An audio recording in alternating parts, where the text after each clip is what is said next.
Sie hören Sport und Musik. Das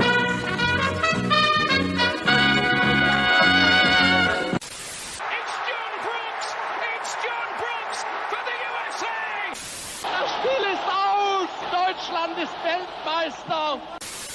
In a world where fans fight over whether to call it football, or soccer, two German men defy the odds and call it Fußball.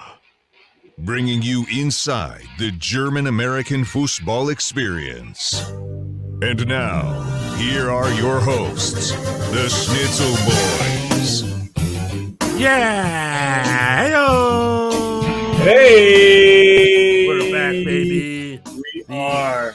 The original duo rides again. What was that? Help me out with German stuff, Bjorn. Hey, firstly, how you doing? I'm good. How are you doing?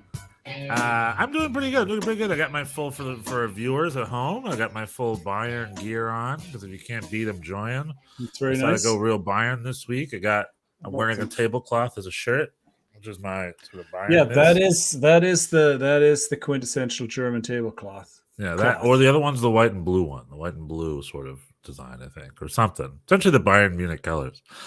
But so it just came to me. What do you know? There was Paul Breitner was an actor for a while back in the 70s, if you remember. And Yeah, I do remember that actually. He was a cowboy, right? Wasn't he a cowboy? Yes. What was it? True. It was called Goodbye Tommy or something. What was the name of his cowboy? What was the name of the movie? He was like a character. It was Goodbye Freddy or something crazy in German like that. This is you're just springing this on me now. Yeah, you were around. I just read about this, so this is all. I was around. I do remember this. Paul Breitner. For those of you who don't know, Paul Breitner is a legendary German player. Played for Bayern Munich. Played for the German national team. He was famous for having a big fro. He was like a hippie. Yeah, he was guy. very bearded, and also kind of was famous for being politically out there and outspoken. You know, more so than most soccer players. Which nowadays is not that big. Like most people are like that nowadays, I guess. But at the time, it was not as popular. Potato Flitz. Potato Flitz is the name of the movie. Montana Trap, I guess, in English. It has the IMDb rating is 4.6 out of 10. Hey, that means it's a winner. It's not super. But that was it. Yeah, I do remember that being a thing. That was a little bit. It's 1976, so I was alive, but I did not see a lot of movies yet. You didn't call Movie Phone at the time? No, I do not. Potato Fritz starring Paul Breitner. This was before there was no Movie Phone in Germany in 1976. Yeah. That was more of a New York in the 90s thing. No, it's right. So I am aware of this, but I have not seen it. I cannot report. I cannot give you any insights. Me neither, but I think it was and I really think it was a one-time thing. I don't think it was a series. I think it was just one. Yeah, I mean, I remember reading an article about her. Potato farmer Fritz moves to Wild West with his fellow German immigrants. Bandits pretending to be Native Americans on the warpath besiege them. Yeah, probably offensive in many ways. Many ways. This film probably not. Paul Breitner plays Sergeant Stark. Sergeant Stock. Potato Fritz played by Hardy Kruger. That's a good sort of actor name. Stephen Boyd, Friedrich von Ledebour, Anton Diffring, Arthur Braus, Louis Barbu, and Don van Hoosen. Now that's an all-star cast. Hardy Kruger, I definitely remember as an actor. I don't know. Well, he's Potato Fritz. I don't know about these other people. He hasn't been Potato Fritz. I don't remember any of these other people. Yeah, he was in Barry Lyndon. He was in A Bridge Too Far. Hardy Kruger, a dude had a career. And he passed away. Oh, yeah. Barry a few months ago in Palm Springs, California. So rest in peace. He just passed away recently? Yeah, I'm looking up. He passed away 2022 in Palm Springs. So I guess he was based in this area. Well, Paul Breitner is still alive and kicking. I hope so. Paul Breitner came to New York back in the day. according to Wikipedia, we hope nothing happened this evening. Yeah, this evening, please. We think he's only 70. I mean, he's younger than my parents. So yeah, and also, you'd think if you lived an athlete's life, you're relatively healthy, but it's not necessarily the case. It's not always, but yeah, hopefully he's looking good. He's looking skinny. He continues to be, he continues to work. He came to New York as part of Bayern Munich's initial New York invasion back in like 2014 after the World Cup or whatever, when Bayern Munich had offices in New York, and they had like a contingent of like 80 or 90 people come by, and it was like Giovanni Elber and I think the executive management there, and then Paul Breitner just came too because he's like a club ambassador or whatever. I remember him as a player from having like really sort of very skinny legs and kind of short skinny legs, and so we would that was kind of a joke that we would do as kids. Like if you had a long shirt on, you would just have the long shirt on, then like pull your pants down below your butt or whatever, and then just walk around and be like, Paul Breitner. And then it'd be like, and it would be obvious. It's like, oh yeah, that's Paul Breitner. Oh, that guy's Paul Breitnering over there. That's like an adjective. Or just a verb. Yeah, that's exactly. Dude, I Paul Breitnered all day on Sunday. My pants are way too long. Yeah, that's probably what we would have done. Yeah. A little respect to Paul Breitner here from the Schnitzel Boys. We love the fact that he did westerns or one. Yeah, and it's definitely if you don't know who he is, it's worth looking up and looking at his impressive 70s hair all around his face. All right, it's got a little smaller in his adulthood, but essentially it's still the same concept. I think he still has I mean, I guess that was an all-time. The 70s. 70s, 80s were an all-time peak for hair. Like people were just like letting it sprout. We're not as accepting. And now no one has hair. We're way too stressed. So no one has hair. No one has hair. Oh, people. Well, you don't have hair on your head, but yeah.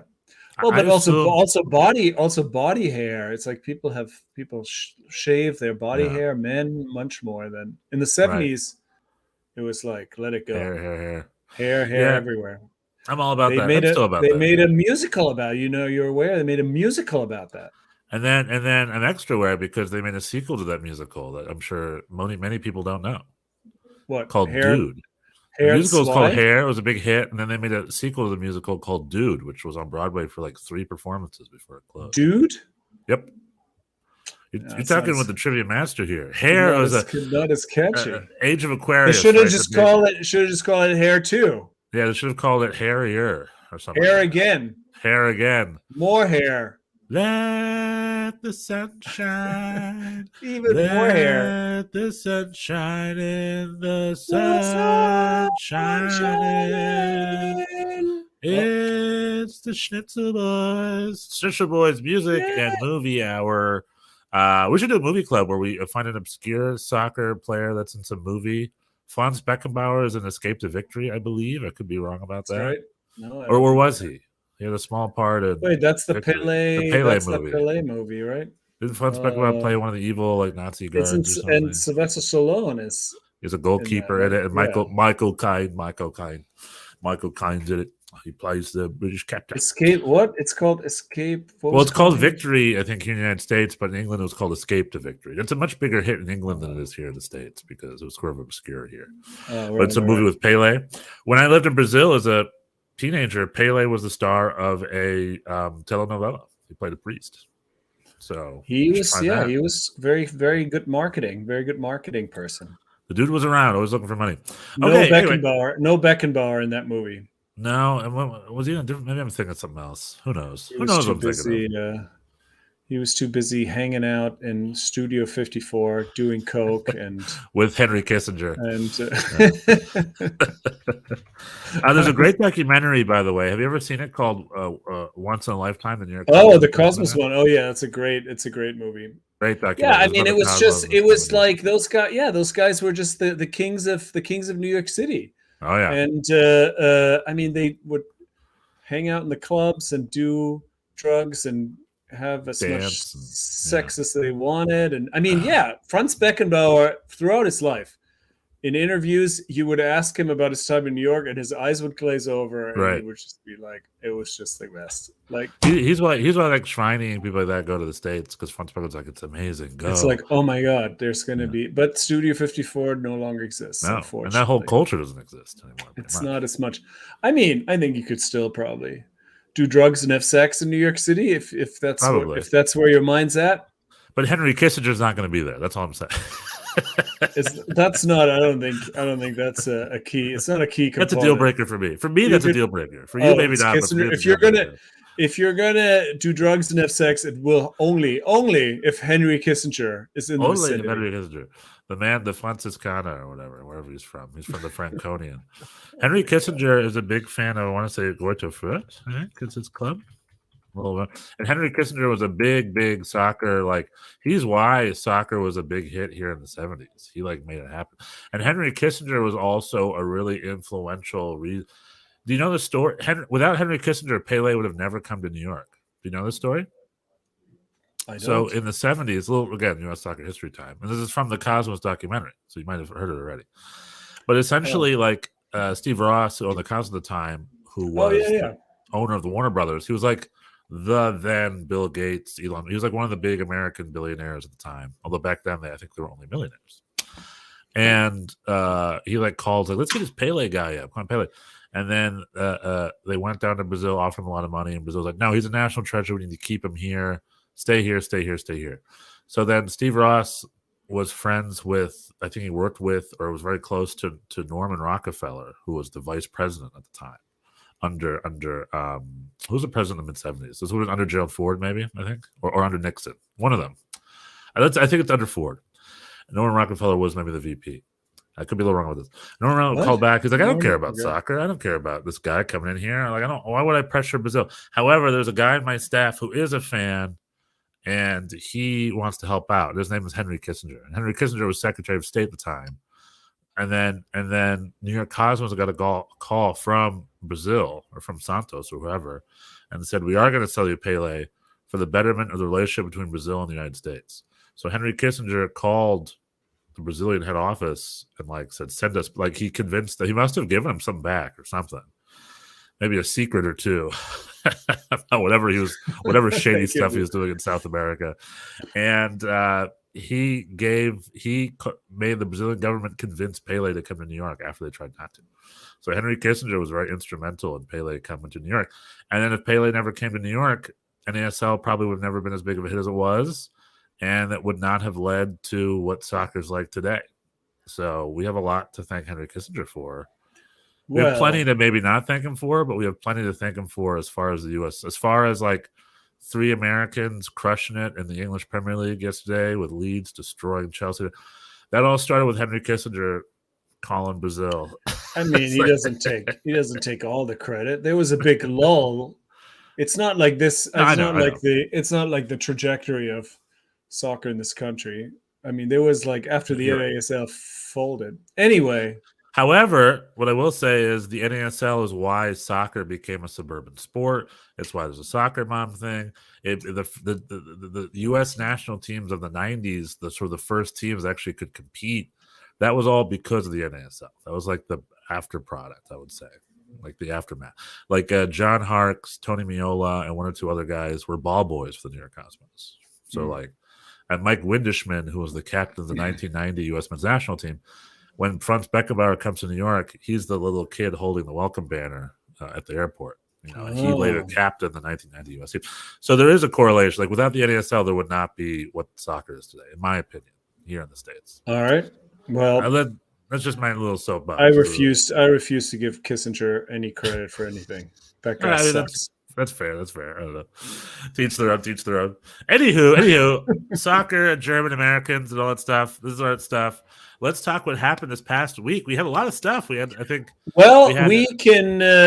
take the fall off and we can start focusing on the World Cup. The Bundesliga season is already over. 3 games in.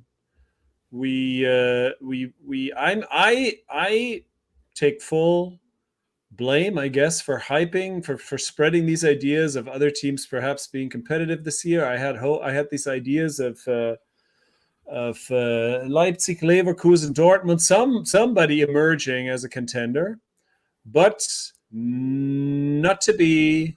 Not even one. All three of them All lost. three of them are disappointing. All three of them lost. While Bayer Bayern Leverkusen has lost all of their games so far. They're like beyond. They've been very disappointing. They're eliminated from the cup, and then they have 3 Bundesliga losses under their belt, right? Or is it how they do? No, they won. Wait, no, I think they tied. No, true? they lost because it's like the first time Bayer Leverkusen lost 4 in a row ever. They lost 3-0 to Hoffenheim. Oh no, you are correct. Yeah, they lost. They lost all their games. Only by goal differential are they separated from the other team that lost all their games. And who might that be? VfL Bochum. VfL Bochum. Yeah, VfL Bochum. I was definitely worried about this year. I thought we lost a lot of players. We didn't replace them quite adequately, I thought, and it's getting late early. In the words of Yogi Berra, so for Bochum, it's getting late early. For Thomas Reis subbed out 3/4 of his back line for this game against Bayern, and 7-0. Well, we talked. Was it last? No, we texted, and I was like, because I was watching Borussia Dortmund Werder Bremen. It was a very boring game. Like Derek Ray, Derek Ray did all the stuff he loved, where he said all these German terms very loud and proud. And he called it an what did he call it? He called it an Arbeitssieg. This is a real Arbeitssieg, which means work win, or so whatever it's called, hardworking win. And it was a slog of a 2-0. It was 89th minute, and I wanted to go see what my boy Pepe was up to over at Augsburg. So I switched. I'm like, this game's done. I switched over to Augsburg, and Pepe got the ball. He tried to score. He was offside, but he held the ball. He does exist. He is real. He's there. He's on the field. And then I go on Reddit, and they're like, wow, a 3-goal implosion, blah, blah, blah, blah, blah. And I was like, are they joking? I went on and looked at the result. Werder Bremen won 3-2. They got 3 goals in stoppage time, essentially. One in 89th, and then 2 in stoppage time. And then 2, yeah. And it's like, what the it's like Dortmund, you're the only, like, it's week 3 and you're already off the pace. Bayern Munich is the only team with and then so I texted you and I said, it's up to Bochum to stop Bayern Munich and slow them down. And you're like, I'm doubtful of that. Yeah, no chance. No, I didn't say doubtful. I said there's no chance. There's no chance. I said the best case scenario is a 2-goal loss. That would be the most. That is the my highest hope. No, but it was more the worst case scenario. The 7-0 It was more the worst. Yeah, I guess that is pretty much the worst case scenario. I mean, Bayern Munich isn't challenged by anybody in this league. It's just you can say all you want. You can release the new league, but Bayern München's right back to its old ways of being unchallenged. Bochum beat them last season at home, right. Which is and I think that also. There's just no way that's going to happen 2 years in a row. I mean, let's be. Enjoy them while you get them. Yeah. It's not like you're going to beat them. And it was not. I mean, it was over quickly. I only watched the first half. I couldn't. Right. It's going to be a long season for Bochum, and it's going to be. I mean, if you're looking at the table, you don't think.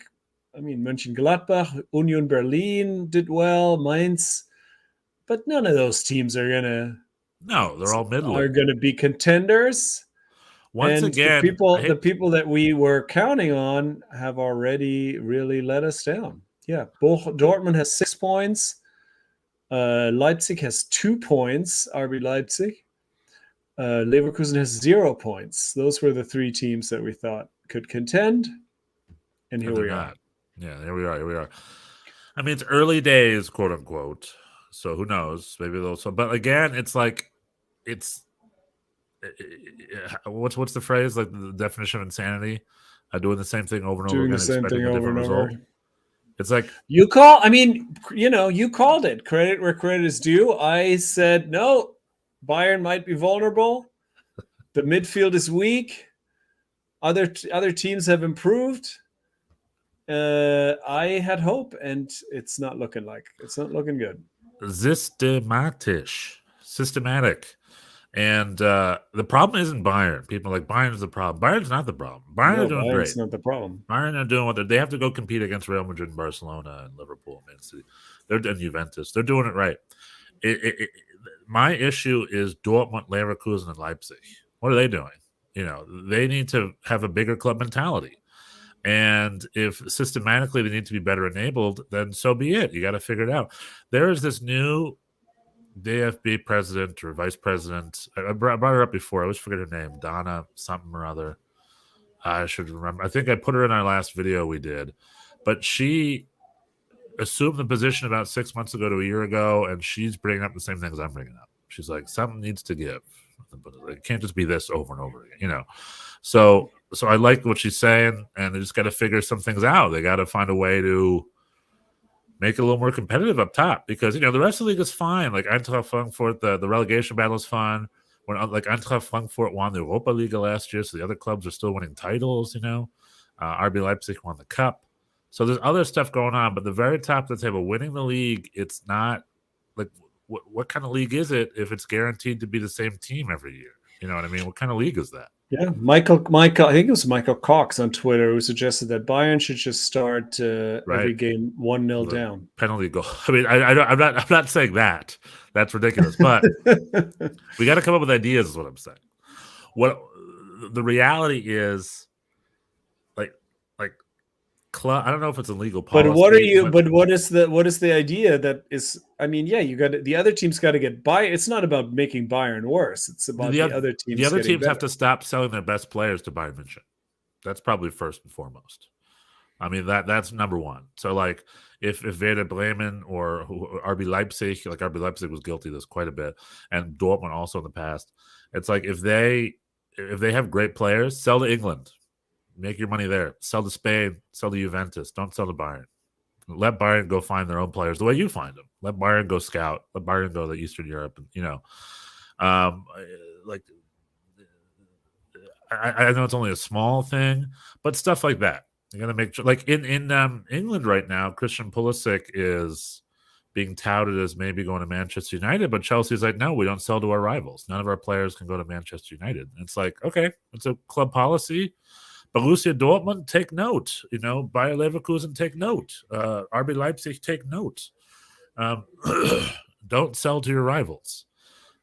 Just sell. There's plenty of options overseas to sell your players. Or here's a better idea: pay them money and keep them, which is also something I harp on.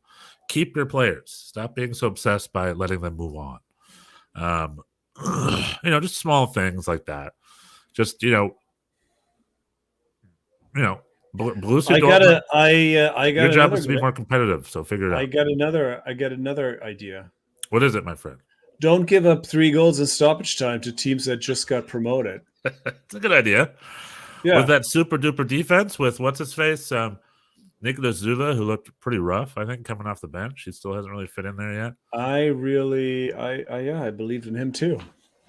Mats Hummels is too old. I've said this once. I've said it before. You can't win anything with Bayern's trash. Bayern's trash.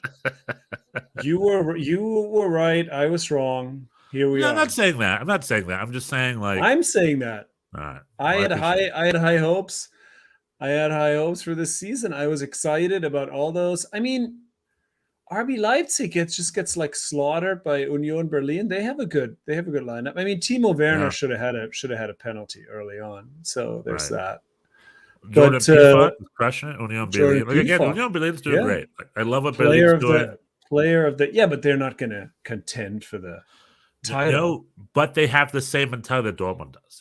Union Berlin sells their players for big money and then finds really good budget replacements like a Jordan Pifat. He came from Switzerland, and he plugged right in. That's what Union Berlin should do. That's not what Dortmund should do, though, but that's what they do, too.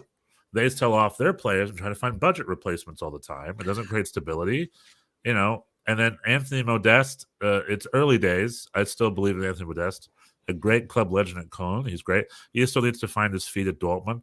It's maybe they're a little unlucky because that was sort of a panic buy for Sebastian Haller a little bit late in the season. So they're a little unlucky that way. But again, like that's an Union Berlin, Eintracht Frankfurt mentality. Sign someone on a free, find your like really scout your way to success. That's because they're smaller budgeted clubs. But if you're Germany's number 2 club, that can't also be your mentality. You know, that's all I'm trying to say.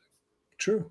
Yeah. And well, you said stability. I think that's another thing. Like Dortmund, this coaching change now looks dubious. I mean, they did have they didn't have a terrible season. They obviously had some problems defensively, but I guess the coaches felt like, oh, they're not supporting me, so I'm out. Right.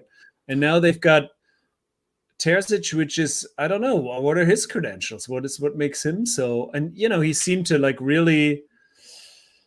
They tried to park the bus with a 2-0 lead, and turns out they didn't have a bus to park. So then it's not. I mean, it's from top to bottom, right? There's there's a management that can't keep players. I mean, the keeping players thing I think is always.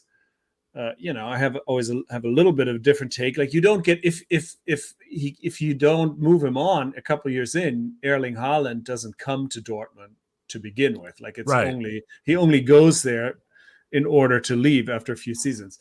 But I think in general, your point's well taken that there is no stability, no sort of long-term consistent vision. It's just kind of like, like you're saying, sort of this, this didn't go as well, so let's get a new coach, and versus sort of building something for the long term with some kind of they're like house flippers vision. Yeah, kind of like RB Leipzig too, like selling Timo Werner, bringing in Kunku. They're doing great. Like, Kunku is a great player, but I guarantee you, they're just looking to sell him at the end of the year. He's going on England or something, or Bayern München probably. And Kunku's next stop is maybe Bayern München. I'm impressed. It's like, no, don't sell him to Bayern München. I'm impressed that he's still there. And I mean, if you look at that Leipzig lineup, they should be good. Like they're on paper, they're quite solid. They have, David Raum on the left is amazing. Right. Konrad Leimer is a great midfield runner. Apparently, I mean, I was kind of just assuming he was going to Bayern, but it looks like he's not. And Timo's just coming in Kunku. I think that is a good team on paper. I'm also not sure about Tedesco as a coach. We'll see how he I have to eat crow about that. He did great last year. I was very suspect of him, and I even called him like one of the worst coaches in music history or some crap. And then people just ripped me apart for it in the comments, which you're allowed to, which is fine. I get it. And he did great. He turned him around and turned RB Leipzig and the team that was supposed to be last year. So all credit to him. Like, he was actually pretty good. But now I'm starting to see what he did at Schalke happen all of a sudden. Now they've only got a couple ties in, and they're still getting their feet wet a little bit. It's still early days with them. See. It is, it's early days. Unfortunately, with Bayern the way they are, you just don't have a little room for error. It's like it's like 3 games in.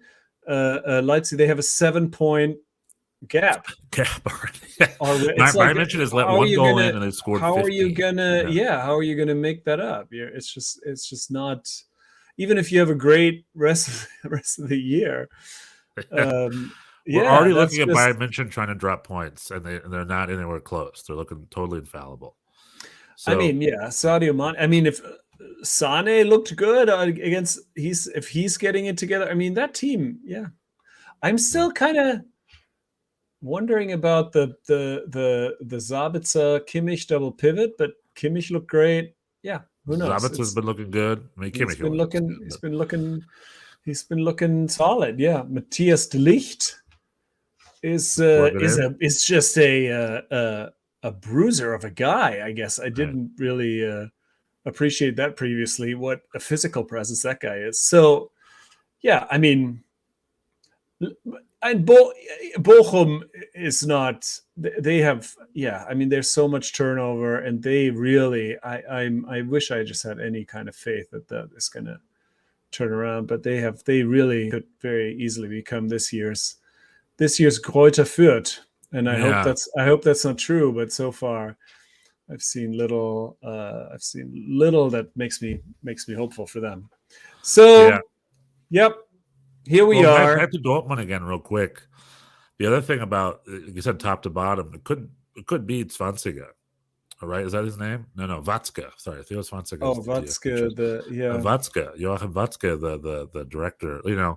It could be just his policies, because Marco Rosa was a great coach. He still is a great coach. They got their hands on a really good coach, and they got him early, and they kind of said goodbye to their season. They brought him in, and they gave him 1 year.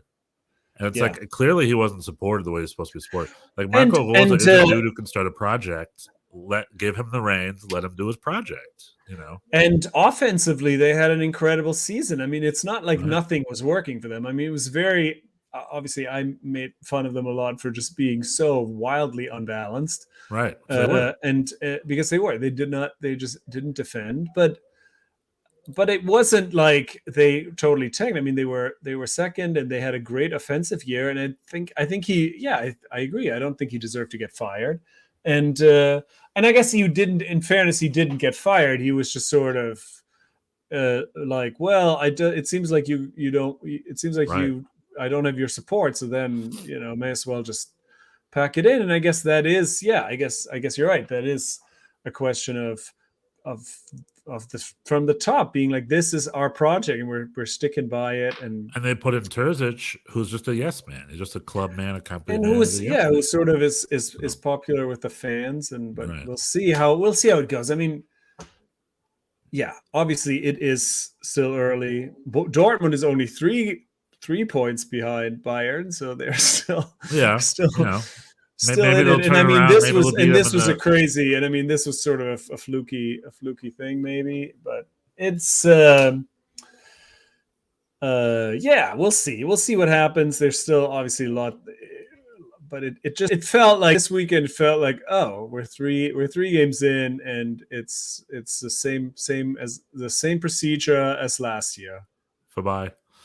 But that's that. Let's talk a couple positive things. So Union Berlin with Jordan Pifak is scoring. Yeah. Americans are scoring again. We have Haji Wright scoring in Turkey. We got Josh Sargent scoring in the championship all of a sudden now. He started scoring. Oh, Josh Sargent is scoring? Oh. He scored a brace in his last game. He scored a goal before that. He scored a brace in his last game. Who knows that if you make the league slower and lower the level, he'll start scoring. He'll start scoring all of a sudden. It's the age old problem for the U.S. national team, an abundance of options at the number 9 position. Who can we choose? Many. Brendan Aronson scored. I was at number 9. He scored a great goal. Catch a Mendy there, and then Jordan, the big new Jesus Ferreira scored. Jesus Ferreira keeps scoring. Brandon Vasquez is Vasquez coming out of nowhere. Fire. But MLS doesn't count, right? Anyway, it doesn't look like it doesn't. Jussie Zardes may not make the squad. Well, I don't know about that. But Jordan Pifak is scoring in the Bundesliga though, so he's scoring at the highest level. And he went to Berlin, and I was like, interesting. And he just, like a glove, just slipped right in. I think he scored goal and assist. Three of the last 4 goals, goal and assist. I think 3 of the last 4 games, and Jordan Pifak slipping in right like a glove. Again, give it up to Union Berlin. They're doing it right. What is his name though? Like this is weird. This his American name Sibachu. They struggle to pronounce it. The ESPN announcers. Apparently this is the whole Jordan Pifak name. So apparently his name is something Sebastian, such with a T. Sibachu.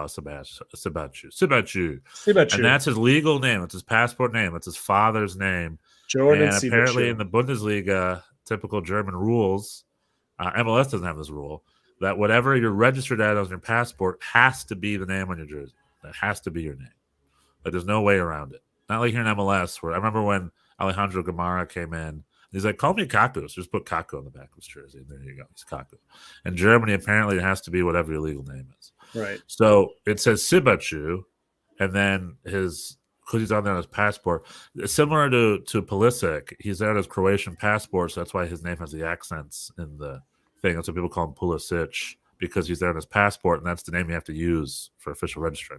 Oh, okay. However, his mother's maiden name is Pifak, I think, and he wants to be called Jordan Pifak to his American fan base. And he's like, call me Pifak. But I think that's more just for the American fan base. In Europe, I think he's perfectly fine being called Sibachu. So he's just a dude with 2 names. We just have to get used to that. All right. To me, he's Pifak. It's easier to say it. That's what he wants to be called on the national team. That probably will be his jersey. It's a real branding. It's a branding problem.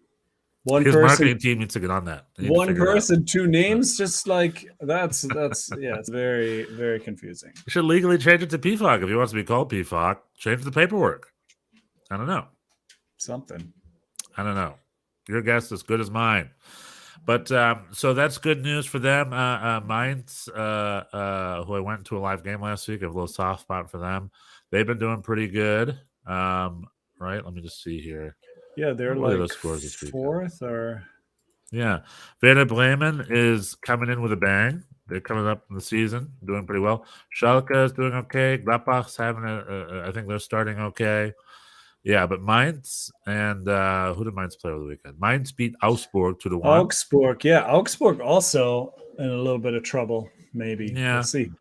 Well, but they had 5 forwards. They played all 5 of them against Augsburg, and they couldn't get more than 1 goal. But yeah, so the other teams I think are going okay. I just put my finger at the big clubs like Bayer Leverkusen, RB Leipzig, Dortmund. There's 3 of you guys. It's on you. What are you guys doing? What do you have to share? Our boy Pellegrino Matarazzo got a loss, unfortunately, the weekend against Christian Streich's Freiburg. Gladbach beat Hertha, but Hertha's their disappointment rolls on. And Hoffenheim just destroying Leverkusen. What is going on at Leverkusen? Yeah. There's something going on over there, too. It's unclear. They're not in form. They're the Manchester United of Germany right now. They have 0 wins. You did not. I did just see the highlights, so I guess that did age poorly. They aged poorly. Man United is no good. I know they're good. I think just like anything, that's an exception as opposed to the rule. They get teased too many times and be like, "We're good now. It's done. We're done." It's like, no. Again, just like they had Ralf Rangnick said, you need open heart surgery, not cosmetic surgery. Not that we're a Premier League podcast, but they look good today. This was not a fluky win. They look very, very solid. I mean, this is not to make any statements about the future, but it was it was a promising performance for them.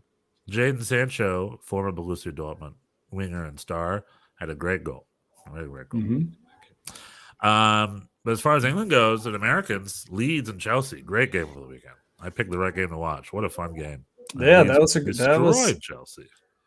Yeah, I mean, yes. In the end, they did. Yes. I mean, it was at home. Leeds was playing their game. Chelsea was not fortunate playing. We're a little fortunate early on to not fall behind. But yeah, no, definitely. And yeah, Brendan Aronson is a pest. Mendy, a little cocky, too cocky. The goalie, Chelsea goalie. Like not my backyard, baby. Boom, boom, boom.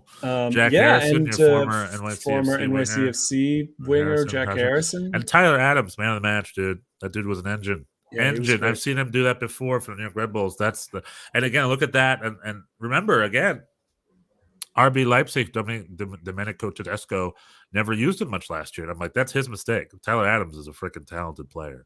And they're like, yeah, no, we don't blah, blah, blah, get rid of him. We don't need him.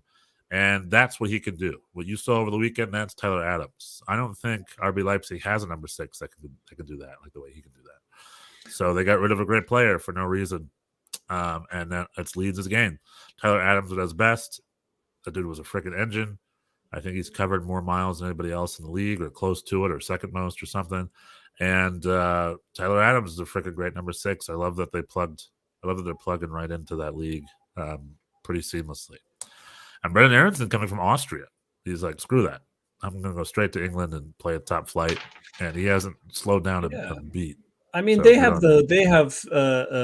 both have qualities that translate well. The high work rate and the aggression that'll help you no matter where you play. And they're buying into Jesse Marsh's formula, which is working. The Bielsa set a good foundation, and Jesse Marsh was like, let's keep it going. But I think he's doing it with a friendlier touch, maybe, and that's responding well. They're off to a great start. I mean, I think there will be hard times for Leeds at some point this season. I don't think they're just gonna cruise through it. But so far so good. Yeah, amazing game for them. Chelsea looks, I mean, not that we need to analyze Premier League teams now. But like Thomas Tuchel, since he's Thomas German, Tuchel. I think we can talk about Pulisic about him and for a Tuchel. little bit. And we is can talk Kai Havertz. Chelsea just doesn't. Chelsea spends the money, but they also do not have that sort of long-term. There hasn't been a coach at Chelsea for 3 full seasons since Jose Mourinho. And so even before the season, I thought that Thomas Tuchel is going to be on thin ice if this doesn't go well for them. And I think, there's a new owner who really seems like the caricature of an American billionaire sports owner, this guy. And like, you can just imagine that he's just ready to fire Tuchel. He's like, that guy, I wanted to get Ronaldo, and he makes me get this kid with big hair from Brighton whose name I can't pronounce. Like, what is that? Like, so I think if they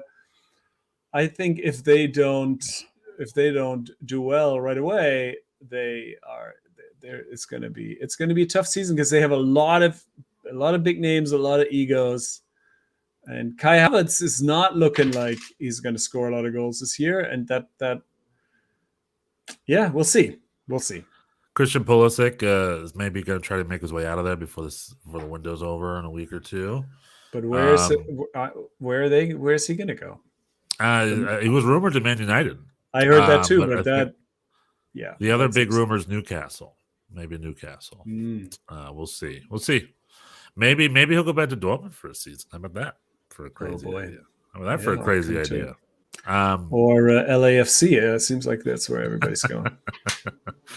Yeah. They go to LAFC. Very cool. Yeah. So that's just a day in the life of Germany. There's a lot to talk about other stuff, but up top it's the same. Like, we need to fix that. Right, 11 years and counting. Let's go. Mach hin. All right, Dortmund. What do you got for us? Hertha Berlin with your $400 million become a big city club. Whatever happened to that? Yeah, I can't hold your breath. Don't hold your breath for them to be contenders. Someone's got to step up and be like, we're also a big time club. All right. So Union Berlin has they came into the league 11th place, I think 9th place the first year, 7th and then 5th, and so they need 2 more years. So they're going to be 3rd this year and then 1st next year. I'd be fine with that. They're on a 2 spots up every year trajectory. So that's a good trajectory. So they're not ready this year, but next year. Yeah. But that might be a club that flies too close to the sun, because imagine if they get Champions League football next year. That's just too much. They're going to get spread too thin. They're going to implode and get relegated. Well, we'll see. The tale as old as time. I believe Bochum was a victim to that once upon a time. Of Champions League? No way. No, it was Europa League, but still. UEFA Cup, like 1 year. Come on. But then they got relegated after that, and then took them 20 years to get back to the Bundesliga. That's the last time they were top flight team. That's not exactly how that went. There was a lot of. They were an elevator team for a while. They were like one year up, 1 year down, a couple of years. Yeah. Anyway, it's upsetting. They're not. They had such a great season last year, and then this year it just doesn't look. I'm talking about Bochum now. Well, early days, maybe they'll get. I'm telling you, they need to scout MLS harder. They need to get. Leeds United's looking at Kai Wagner from Philly Union.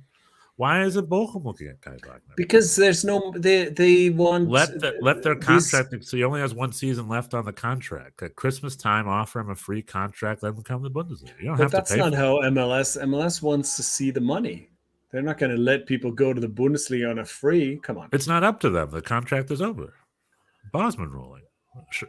I looked it up. Kai Wagner's contract ends at. It's up. Or maybe next. Maybe he'll come to Bochum then. Yeah. All right, I'm down. I would take Kai Wagner. I don't think the Hani Mukhtar. If I'm Bochum, I'm getting Hani Mukhtar, Kai Wagner, Julian Gressel. I'm getting all the Germans up the league. Fabian Herbers. Fabian Herbert. Oh, you had me with the first 3. Well, what? I'm just coming up with Eric Tommy, the new guy over at Sporting Kansas City. I'm just getting them all. I'm like, guys, help Bochum out. Come back. I got a good look at Fabian Harris on Sunday. He's not Bundesliga quality, but it's all right. Shaqiri is at least. Cool. Shaqiri looks like a caricature of a washed Euro player at MLS. He just has this expression. His hair is he looks like he just rolled out of bed, came to the game, and he has this constant look of like, this is just stupid. He was at Studio 54 last night. Although in his defense, he looked a little bit like that in Europe too. So right. No, his look hasn't changed. I'm not even saying this is his personality or that he's even so terrible, but his look, when you look at him, he's like, yep, that's it. Washed Euro guy in MLS. This is it. This is the picture. Yeah. Well, we'll talk about that a little bit later. Didn't you have something you wanted to share with the class, Bjorn? Oh, the Sprachgefühl. Well, that's more. We can talk about that when we get to MLS, because that's what's been happening. That's what's been happening. Yes, it is. I mean, do you want to go there now? We could. Well, do you have anything left with Germany and Europe? This is kind of it for the Germans. I think we so, could. Right? We could take a little look about what's for Bochum. Another road for Bochum goes on the road to SC Freiburg. We'll see how that goes. We have Bayern against Mönchengladbach, so that's when the Gladbach, who are now in second place, are also going to put some distance put between. Although they beat them twice last year, but I think that also is not going to happen again. So we'll see.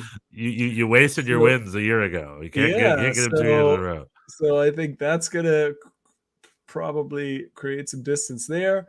Union Berlin on the road at Schalke. We'll see how that goes. Dortmund on the road in Berlin. We have Bremen against Frankfurt. That's actually kind of an interesting matchup. Yeah. Köln against Stuttgart. Yeah, this is what's happening. But Bochum on the road in Freiburg. Early game Friday night. We will see. Lass uns sehen. Yeah, we will see. We'll see. But yeah, good stuff. Moving on. Gladbach. Every week, it's like, all right, good luck. Good luck, Gladbach. Go out there and give it your all. You definitely have more quality to offer, and like I said, you've handled them before. A road win puts them in first place. All right, Gladbach, you can be first place. It's on you. Do it. They still have control their own destiny, as they say in baseball. Nice. Yogi Berra. We invoke Yogi Berra. Who I've said before was a big soccer fan back in the day. In the old days. If you want a competitive league, all you have to look at is Major League Soccer. Things are tight. This is sort of the other side of the coin. It's very competitive, almost in a type of way. But it's very competitive, but nobody cares. Yeah. It's like all the teams are built to be of same quality. So, and of course people push and pull that rule, but at the end of the day, the quality on the field is relatively similar. Not all over the pitch, but on large parts of the pitch. And then when it's all over with, it doesn't matter. They get jumbled into a popcorn playoff, and whoever wins. So it's like the exact opposite. We're just a little down this week on all the leagues we cover. Yeah, I'm just offering. All right, listeners and people, find something else. The Bundesliga is already over. MLS doesn't really matter ultimately. Doesn't really matter. Well, there was a tweet. Showcasing two different athletic. I wish I could credit who it was. Articles. One was about how the Bundesliga is not competitive enough, and then the other one was about how MLS is like too competitive or something. MLS is like they criticize both leagues for what they are, and it's like, well, they're polar opposites. So it's like you can't have your cake and eat it too. It's one or the other, Everybody makes the playoffs at MLS except one team has officially bowed out of the playoff race, and that's DC United. Wayne Rooney. That's right. They got so earlier in the season, for a little history, Philly Union beat them 7-0, right? They just destroyed them. and it lost Hernan Losada his job. It wasn't really that; it was other stuff, but it just destroyed him. And then they meet again over the weekend, and what was the score? It was 6-0. 6-0 at home against Philly Union, We'll destroy you again. And Wayne Rooney basically said, "Yep, we thought we could make a playoff run when I took over, but who are we kidding?" He said, "Let's be realistic. It's not going to happen." They have an impressive minus 27 goal differential. They have 28 goals alone. 28 goals. 28 goals scored, which is the worst in the East, and 55 conceded, which is by far really the worst anywhere.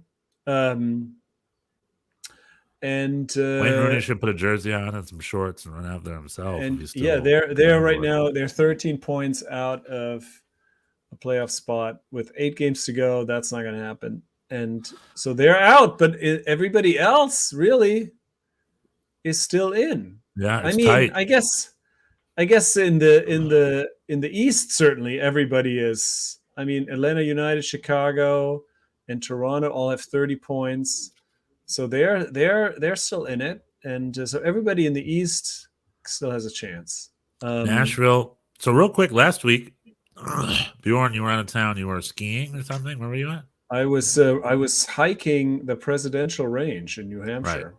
Yeah, it's August. Why would you be skiing anywhere? But yeah, it's August. So, yeah, I would have to go to Chile or something to go skiing. Yeah, you went to Chile last week, right? On a random hella skiing adventure where they dropped from a helicopter. That's right, because I am extremely wealthy and I just travel like that.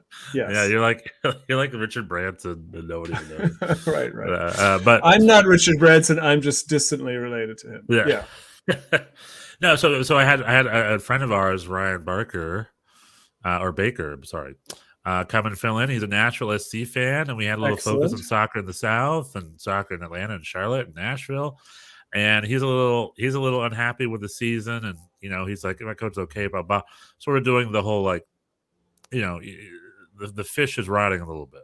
Hani Mukhtar is still amazing, but other than that, people are underperforming, and Walker Zimmerman did a little bit of a blunder last week. But Nashville had a very confident 4-0 win over FC Dallas over the weekend. So good on them. If you want to predict this league, good luck, because Chicago is on a run, but NYCFC handled them last weekend, and NYCFC had a little bit of a rough game against Inter Miami just the week before. So it's all over the place. Not to mention Wednesday night, which really was a low point of our year. Remind me, what was Wednesday night? I know we lost at home. Home in this case being Red Bull Arena.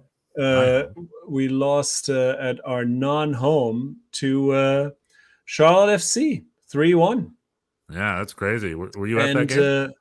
I was at that game because I am a glutton for punishment. I was at that game with I don't know, 800 maybe of my closest friends in the stands. There was these Red Bull Arena games are not generally well attended, and this was one of them, and we just crushed them. I thought we were absolutely dominant for a lot of it, but couldn't find the back of the net, and then only scored through what can only be described as a Sonntagsschuss. That's what I was. Oh, is it time? Is it maybe time to do this? Is it time? Our little jingle. Sprachgefühl. Sprachgefühl. Sprachgefühl. Sprachgefühl. Sprachgefühl. Sprachgefühl. I love that. Sprachgefühl. We haven't done this in a while. The Sprachgefühl is the part of the show where we explain to you, more so than just translate a word that is used in German. It's kind of more of a, we give you a little glimpse in how our cultures think about these things differently. It's a cultural milieu. It's a Derek Ray, if you will. He does a lot of Sprachgefühl for those broadcasts. Well, he just likes to over enunciate. It makes my skin crawl. He would say Sprachgefühl. He is Scottish. Sprachgefühl. He's a Scottish broadcaster. So Sprachgefühl. He's just a little too pleased with his German enunciation. That's all. But more power to him. He's obviously a great commentator. I don't mean to talk shit about Derek Gray. Anyway, Sonntagsschuss. You don't know what it is? No. A Sonntagsschuss is, I guess, literally translated, it's a Sunday shot. Right. And really what it means is like, it's a shot, you're not going to make it every day. Like this is just, you take it like once in a blue moon. Will this Let me look up the goal in question. This was the NYCFC goal on Wednesday? Yes. Maxime Chanot scored it. And I mean, that was really the epitome of a Sonntagsschuss. So it's it's like a fluky thing. Yeah, let's see here. It's that's a penalty. I'm looking at the highlights. So it's like a fluky. Let's see what we got here. NYC scored the first goal. No, this the was highlights. The it's already 1-1. What am I missing? Oh, here? Interesting. We skipped the first. Well, the first one. Let's see. Charlotte on a counter. Oh, that was a barely just crossed the line thing. Yeah. VAR had to intervene. Goal awarded. Okay, let's see. Let's see the Sonntagsschuss. Oh, there you go. It's a nice banger from out of the box. Well, it's also it's your center back. It's center back Maxime Chanot. He doesn't take a lot of shots. And that's in Sonntagsschuss. And then we had another one. Really had another one against Chicago. The first goal against Chicago. Check that one out. It's almost the same actually. It's a little more dynamic in that Gabi Pereira. Is it Max? So it's not Maxime Chanot twice. No, it's a different player, but a very similar placement. Coming sort of like I said, a little bit more dynamic, but another Sonntagsschuss, 2 in a row. So does that mean like it's quite a goal, but like it's very much like don't expect this to happen again? Just don't count. Yeah, just don't count on it. Yeah, exactly. Oh yeah, another one right outside the box. This actually reminds me. I knew I wanted to bring something up with the Mainz game, so I watched Mainz Augsburg. Was it? I want to say, but hell of a goal at the end. There was a rocket of a goal outside the box. It was like one of the fastest goals I've ever seen. Just smash it outside the box, slow, hard and fast, bottom corner, boom. It was almost like a hockey puck flying in the corner of the goal. So great goal. And then Tyler Adams almost got one of those against Lead. He had a rocket. Oh, he did. That's true. Oh, here we go. Hold on. You looking at the Mainz game? I am. Yeah, I think it's the Mainz game. I mean, what a rocket of a shot. It was like in the 89th minute. Yeah. I think it was the winner, wasn't it? No. What am I looking up? I really should Google this stuff. Oh no, it must have been the first one then. Or I'm thinking of a different game because it was kind of. Oh, you're thinking of a different game. Yeah. Okay, that's all right. Or was it Augsburg? Was it Augsburg who got the Augsburg Mainz? No. That's what I was just looking at. It's all right. Well, that's what a Sonntagsschuss is. I guess like you can't count on it. It's like the Sonntagsbraten, like the special roast that you make you can't, it's not gonna feed you. It's not gonna feed you every day. It's just gonna feed you one day a week. And I think this is sort of like that. And I guess I was using it more as a symptom of the state of our offense. We're relying on kind of some fluky goals, and it's been a little. I mean, that Charlotte game was just sad. I found it, by the way. It's Frankfurt Köln. Okay. Köln. Frankfurt was leading, and then at the very last minute, Köln. That's what's so beautiful about it. What's his face with his hat? That Köln coach was sitting there, and all of a sudden, right at the end of the game, Köln with just this beautiful half volley to tie it 1-1. It was just a rocket of a shot right in the corner of the thing. Oh. So if you want to check it out, it's Köln, Frankfurt. If you haven't seen that goal, check out that late equalizing goal from Köln, former home of Anthony Modeste. Just sort of quite a rocket. Oh yeah, they were sort of discussing his departure. I read something in Kicker about how they were like it was just a symptom of greed. They were very blunt, calling out his Him going for more money. He's going for more money. It's like that's ridiculous. It's greed. It's greed over loyalty. Yeah. Well, loyalty. How about this? Pay him. How about that, Cone?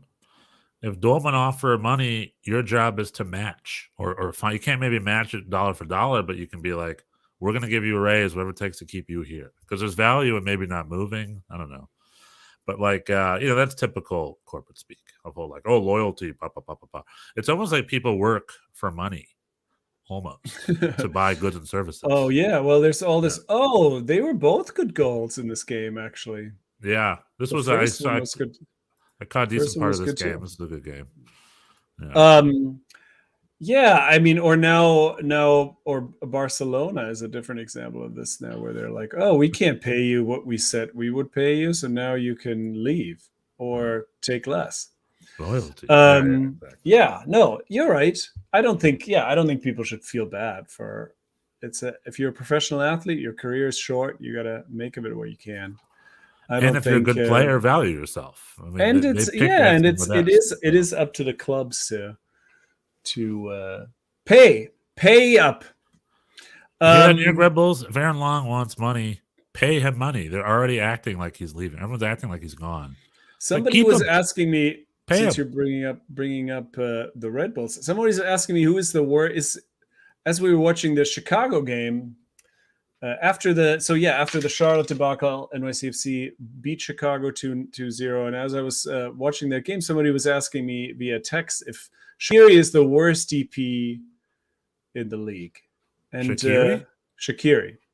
And I had to think about it. No. And dollar for dollar, he probably is. Like if you're taking his salary into consideration, because he makes like $8 million a year or something. $8 million, something big. He makes one of the bigger. But then I was briefly thinking about Klimala as a candidate for this title of not great DPs. But then after some more thought, that it's really the title is undisputed. It's definitely Douglas Costa for the LA Galaxy. He is so obviously not interested, not in shape.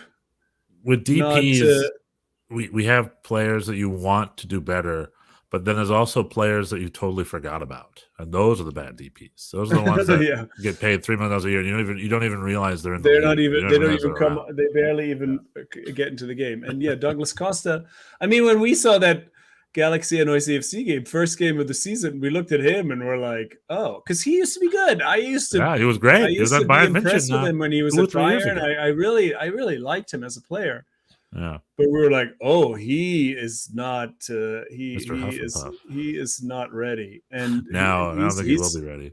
And so I think he probably deserves the title. Undisputed of worst DP in the league currently. LA Galaxy is still working their way in. They had a couple of good games. LAFC, the most surprising result of the weekend was our very own freight train. Germany has Bayern München. MLS has LAFC. But LAFC lost 2-1 to San Jose over the weekend. It's like, okay, San Jose. Well, good job. Well done, San Jose.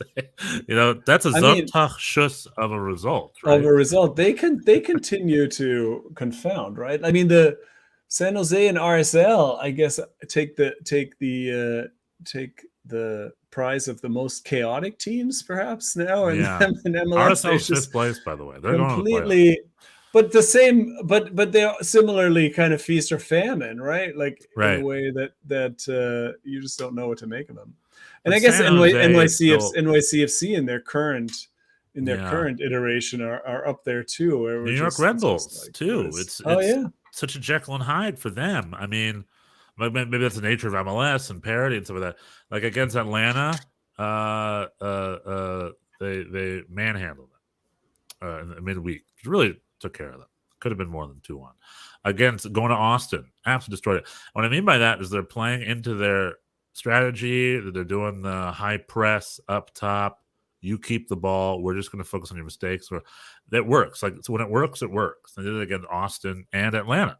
And then against Cincinnati, they had a decent 1-1 game. Patrick Klimala finally scored off a pretty poorly taken penalty, if I don't say so myself. He scored it kind of slow and down the middle. It's like any other keeper could have easily caught that. But then they also have these terrible losses where it's like they're hopeless. You just don't know what they were on a little bit of a losing streak. And with New York Red Bulls, you just don't know what you're going to get. Sometimes when they play into their strategy, into their strength, they get a really great, confident, dominant game going on. But then other times they're just out of their depth and out of class. And they just don't have enough players to put on the field. And, John Tolkien plays or Dylan Nealis plays in 3 different positions. And there's just not much for them to do. So, but we have the new Sportdirektor, Joachim Schneider, coming in from Leipzig. He's fresh. They asked a billion questions about. Is he going to bring Timo Werner with him? He's going to bring Timo Werner with him. Not really. He said it's not out of the realm of possibility to sign a bigger player. He's like, we're not just here to develop players. We're not a farm team. We're here to win titles. Bigger as in taller than 6 feet. Yeah, 7 feet, like a bunch of NBA players. He's like, it's not out of the realm of possibility for us to sign some Harlem Globetrotters. A bigger player like Pogba's brother. Yeah, Augustin Pogba. Hey, if you want to talk brothers, New York Red Bulls have plenty of them. We had Gigon, which was Kaká's little brother, who was a fraud. I don't even think he could know how to play soccer. Yeah, you're telling me that. We had John Rooney. I think his name was Wayne Rooney's little brother. Played for us for a year, and he actually wasn't terrible. It was actually fine. And the greatest brother of all, Bradley Wright Phillips. Sean Wright Phillips' brother. All the Wright Phillipses you could find. And we got the Wright Phillips. We got the Wright Phillips because he was a great player for us. And Sean Wright Phillips came to play, and he was a little past his prime and didn't have much to offer for us. And I don't think that's it. I think we've had other brothers. Like the New York Red Bulls, we're all about those brothers. I'm surprised Augustine Pogba doesn't play for the New York Red Bulls. So it's whoever funny. Cristiano Ronaldo or Messi's brother is, I mean, New York Red Bulls, we'll pick you up. But yeah, but that's the nature of MLS. Like LAFC losing 2-1 over the weekend, all of a sudden. Yeah, it's just an LA Galaxy destroying teams 4-0 all of a sudden. It's like it's such a Jekyll and Hyde. It's Nashville winning. It's interesting. And what do we want? Right? We're complaining about the Bundesliga that it's over before it even really began, and MLS. The MLS ride doesn't stop until the final whistle. Of the MLS right, where you're like, you have no idea. It's like it's really both extremes are frustrating in their own way. It's sort of like now all of a sudden SKC is good. SKC found themselves a striker. And everything's turning around for them.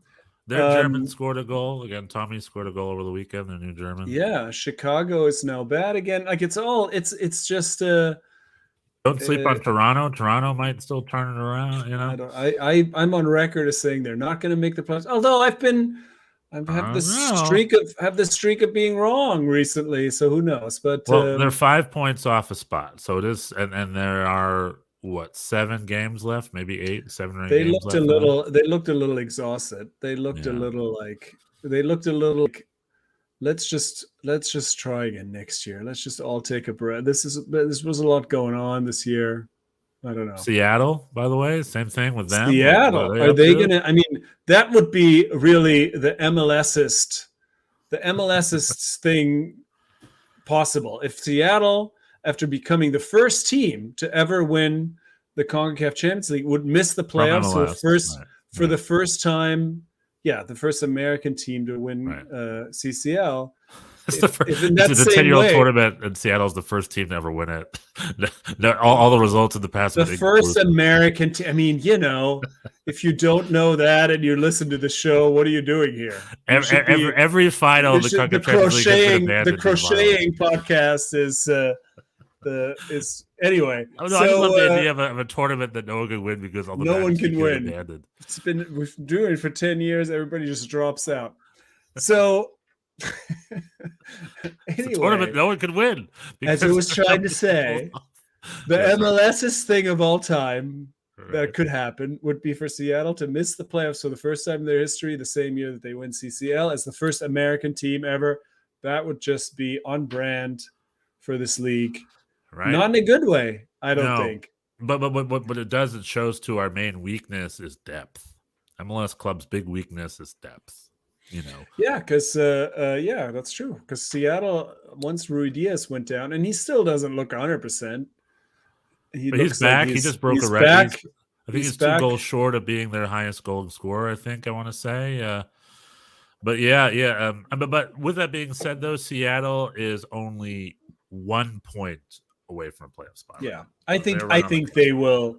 Yeah. I think they'll do it. Rui Diaz is back, but now Christian Roldan got hurt, right? Is that I didn't check. Is that World Cup? To be honest, there's a chance he might not have made the roster when healthy because he's. That's right. He's definitely one of those bubble players. Let's see. Will be rested again. Christian Roldan will be rested. Hold on. Let me check FootMob. Jimmy Sands. Jimmy Sands is now the starting center back for the Rangers. Yeah, maybe he'll make his way a late push there. But I don't see any injury news on his FootMob. I don't know about Christian Roldan. I don't know. Big injury. Gio Reyna came out and played a few minutes against Dortmund over the weekend. Just going back to Germany real quick. So he's getting minutes, thankfully. Hopefully, we'll get him in healthy in time. If Pulisic and Reyna and Aronson and Adams are healthy by the World Cup and McKennie, I'll be happy. That's a very good. Yeah, they're important. Match. But yeah, I mean, I think the second center back spot is still pretty open, probably, right? I still think it's Chris Richards. I think he's getting his minutes at Crystal Palace. Yeah, I think he's perhaps. But James Sands, a little bit of an outside shot because right now the main center backs would be Zimmerman, Richards, and then Aaron Long would probably be right in there. I mean, I think he could at least make the roster because he's so flexible. He could be he could play the 6. It's surprising to me that he is now really a straight up center back for Rangers because I never thought that was his strongest position. But anyway, he could still make a push. There. In other player news, NYC signed Diaz Pellegrini, the fourth forgotten DP. Inter Miami's fourth DP, who they had to ship off. Right. The surplus DP that had we had a fourth one. We're gonna have to ship him somewhere, and they loaned him out, and now we signed him off of waivers. So that'll be interesting. I don't know. I have no idea. Waivers, baby. I have no idea what to expect. Bochum needs to sign players off waivers. If I'm Bochum, I'm gonna be like, hey, can we join your waiver draft?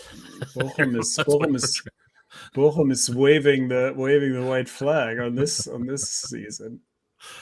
Yeah, good on you. Again, you're picking up all these great players. I look at that and I'm like, come on, New York Red Bulls. It was waivers. You can't get Is he a great player? I was like, I don't know. Is he a great player? I mean, I don't know, but he is a player of value. He's well scouted. They paid him real money. It was interesting. Last season in Argentina, right?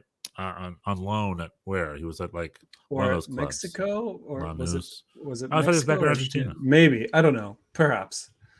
What was interesting is that really what we need is a midfielder, and he, by all accounts, is a winger. But then in the press release, very interestingly, they just referred to him as a midfielder. So I guess they just decided. That's how that works. Just like we got a midfielder. We got it. And Ian Joy and Joe Tolleson were hyping him as a pressing machine, like that he's going to make up the pressing intensity that we've lost when Tati left. Anyway, that's happening. He's from Estudiantes, and he was just at Estudiantes. That's his hometown club. Okay. I think. So just send him home.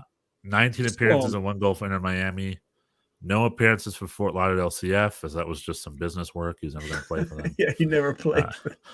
That's just where they could ship him off on short notice. Yeah. We need to get rid of. It didn't work because they got punished after that. Go to Fort Lauderdale. He's like, okay, yeah, okay. I'm just gonna use the bathroom. Yeah, and then then Inter Miami didn't they got punished either way. So it was all good. Well, good on you for hoarding players and bringing them in. Hoarding?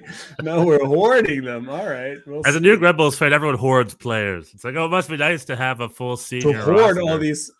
I think we have the fewest senior players signed because everybody's just hoarding them. You can't get your hands on any players with all these teams hoarding. Yeah, you're hoarding them all. Players. We're trying. That's what Joachim Schneider said to us. It's like, we've been trying, but there's no players available. They're being hoarded. They're all on contract in all these other clubs. So We have to only play our kids and to keep them on developmental contracts. I'm going back to the park this Sunday to see if there's any players wandering around. Yeah, but unfortunately, the other clubs keep hoarding them all, and we can't sign senior players to senior contracts. It used to be you could just walk down the street and there'd be like a play, but now they're being hoarded. Yeah, there was a guy with a sign saying we'll play in MLS for food or whatever. For reasonable amounts of food. Yeah. Well, that's our wacky MLS. So here we are, two German American fans. The German American soccer experience is about the two sides of the coin. We got one league that seems done with, and we're like, what's going on? We got another league. You don't know what's happening. So you have no idea who's who and who's good and who isn't, and what team is going to show up. Yeah, two wild rides. And this week we hate them both. Next week. But that's it. But the plus size is you grab your cake, eat it too. So it's like, you know what? I want a league where the winner is already predetermined. I can flip that on. And if I want a league where the winner is not at all predetermined, and in fact, I'll put serious money that LAFC is not going to win MLS Cup this year. Because if you're usually doing strong on this, LAFC is not going to win MLS Cup this year. Okay. Last year the only reason NYCFC won is because Philly Union had like 13 players out due to COVID in that semifinal. Fuck off with that. This is not. This talk of asterisks. You like how I trigger you? This is a very I'm at a fragile point in the season. I can't have these. Well, I'm saying that's a good thing. Literally, last year you went from Dyla out in July to Dyla stripping. That's true. And then showered in champagne in November. Unfortunately, this is something that Sean Johnson said during the week that I thought was interesting, where Nick Cushing said, well, yeah, after this loss against Charlotte, which was definitely a low point. Yeah, like I said, definitely the worst game of the year. Also, the ambience Wednesday night in Red Bull Arena was tough. Yeah, anyway, so Nick Cushing was saying, well, yeah, we went through a tough period too, and then we won the cup. And Sean Johnson came out and was like, I wish people would just stop talking about last year. It's like not everybody who has a bad period in the season goes on to win the it's not like this is you can't count on just because we did it last year. It's like, it doesn't matter. We can just sort of keep your losing season these last games. year was a Sonntagsschuss of a season, wouldn't you say? No, I would not say that. I thought we were very good for most of it, and we deserved to win the cup. Yeah. Who was better than we were? New England Revolution was a lot better. Philly Union was but except we beat them in their stadium. Yeah, after a month off. I'm just playing devil's advocate here. All I'm saying is like MLS is a wild ride. MLS, and it's hard don't bet on it, don't predict it. That is true, but I would say to put a positive spin on it, since negative emotions are really not any worse than positive emotions. I would offer, like we're in it for the whole experience, right? Like the goal is to have the full range of experience, and an MLS team will provide that for you. You don't know what's going to happen. 100%. You're going in, and I would say soccer is exciting soccer. I don't care who you are. Like the last few weeks of the league and then the playoffs, that's fun times. Those are good games. It's going to be exciting, and this is also where your fandom is tested. My friend Nick came to the game on Wednesday. He's he's now a season ticket holder, a relatively new addition. And he said, this is, it really was a terrible game and lost very frustratingly. And he's like, I feel this is where I feel even closer to the team. And I agree. Right. It's like, it's those low points that really, it's a connection. Maybe could get on the bandwagon and book a flight to Portland to come to the MLS Cup final, and that's good. But like, those are the things you remember. The Wednesday night, New Jersey Red Bull Arena loss against a team that didn't exist like 6 months earlier. Yeah. No, that does, and people ask me, and like you've had friends ask you, so they're like, Stefan, why are you a New York Red Bulls fan? Right? Why? Because that stadium's empty. It's depressing. It's a depressing organization, and they've lost so many fans over the years, which again is very trying, and maybe they can work harder to bring them back. But you're right. I've had so many moments in that stadium at Rebel Arena. I was there for the snow game where it was canceled against DC United, and you had to come back the next day, and then the next day was a depressing loss. I remember it was just like, I've been there so many times when Nick De Leon from DC United would just eliminate us. Like I've been there so many times when we scored a lot of goals. I had a good time. And then we were there when I was heartbroken, when our season ended and stuff. And I was just a long 2-hour train ride home. And it's like that. I just can't quit on that. You know what I mean? If you like them for a reason, if you're a fan, and I was, because I lived in New York and I wanted an MLS club to support, and they were the team at the time, then I became a fan. And then, at first was like, check out some games. And then I was with them when they ran the MLS Cup in 2008. And that was also quite a wild ride where we won the Western Conference. Right. to get to the final that year. It was a very last-minute run under Juan Carlos Osorio. And, and it was just like, it's just like when I was in a packed little bar when we lost the final, and it's just like I was there with everybody yelling and cheering. And those moments cement your time as a fan. That's like, now if I were to stop rooting for New York Rebels, I'm like, all that time was wasted. It's like, what's up with me? Why did I? It's like tough. I'm thick and thin. I'm there, man. And it's like, It's a relationship. Clubs are the mentality of owners is they're just stewards, and that clubs belong to the fans. The fans are in charge of the club. Owners come and go, coaches come and go, players come and go, but fans don't. Fans they will stay. be there, yeah. That's the point.